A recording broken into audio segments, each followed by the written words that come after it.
What are seven main questions you will likely not miss if you're interviewing as a Scrum Master to support a Kanban team? And how will you respond to them? The first question we are going to be talking about today, what's the difference between Kanban and Scrum? The second question we'll talk about today, what are key Kanban practices?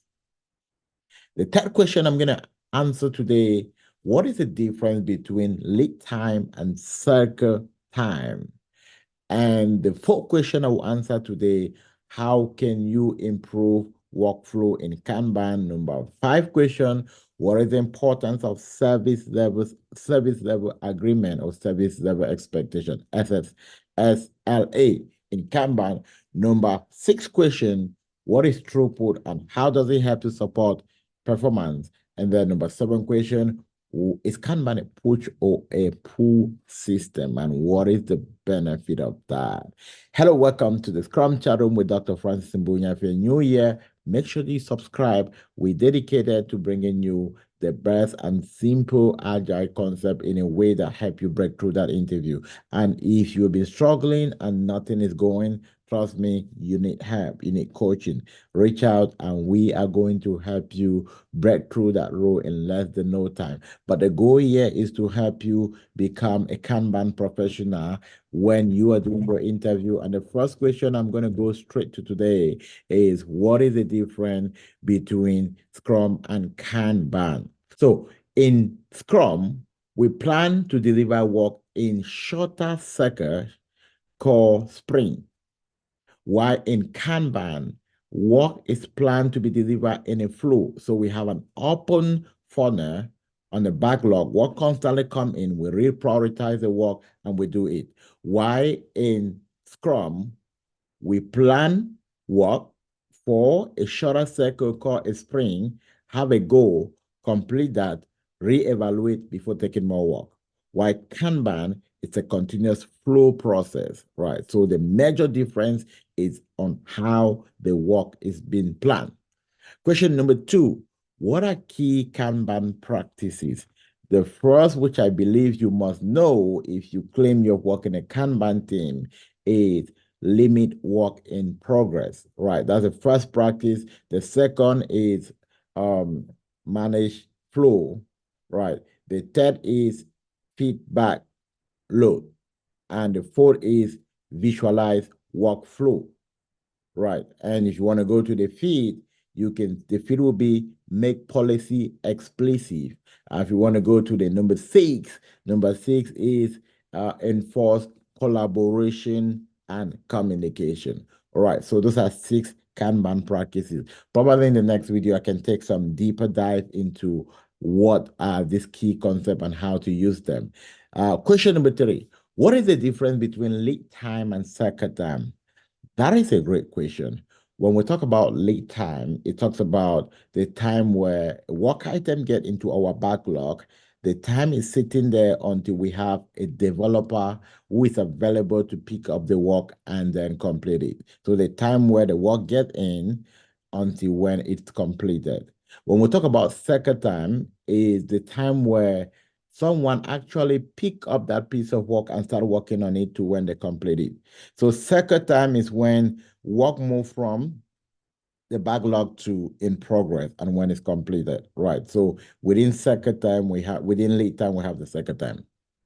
Question number four, how can you improve workflow in Kanban?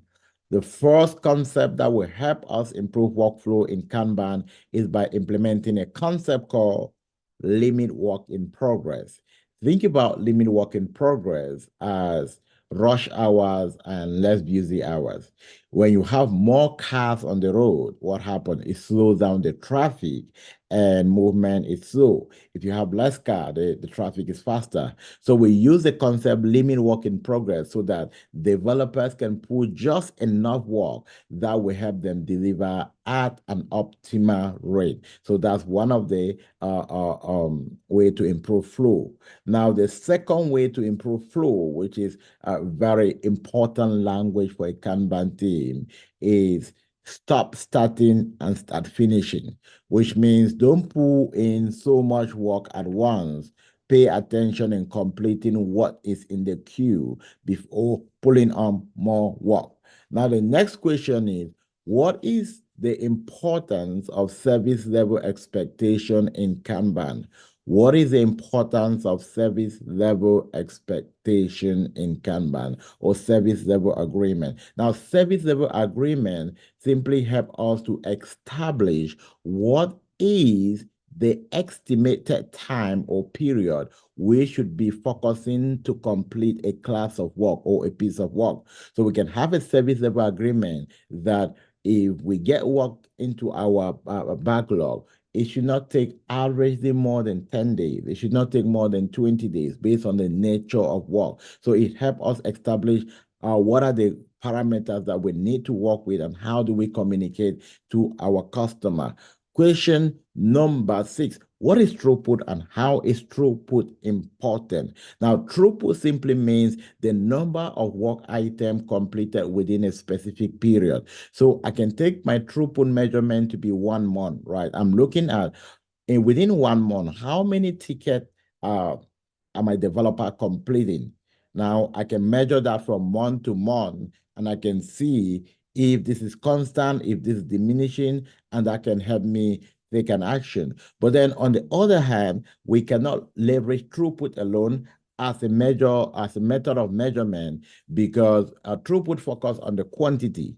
But then you understand that within Agile, there's a lot of communication, collaboration. So we need to focus both on qualitative and quantitative. So we can leverage throughput. We add it to other concepts. It helps us now to stand out better. Question number 7 is Kanban a push system or a pull system? Right, Kanban is a pull system. Now, what's a pull system? It simply means that we have work that comes in and we take as needed. We pull from the backlog as needed. Why? When we talk about Scrum, we talk about push because we decide what work need to go in. We push that work to the spring backlog. We'll make sure we complete it before any other stuff. Well, Kanban, we can pull at any time, right?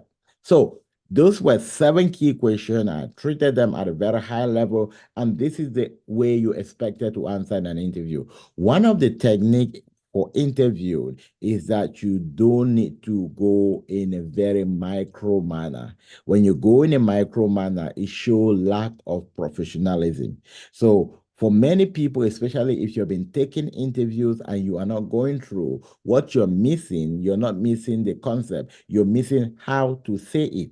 And that's one of the main stuff we focus when we are coaching our students to beat their interviews. So if you want to actually, you've been struggling and nothing is working, you need help. Reach out and we are going to help you. Meanwhile, I'm going to see you on Monday and I'll be releasing another video. So every week, we have 2 videos that will come up, at least 2.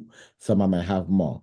But let's remain connected. Make sure you drop a comment. Make sure you like. Make sure you subscribe. And also make sure you share so that others can also benefit from the video. And I will see you in my next video.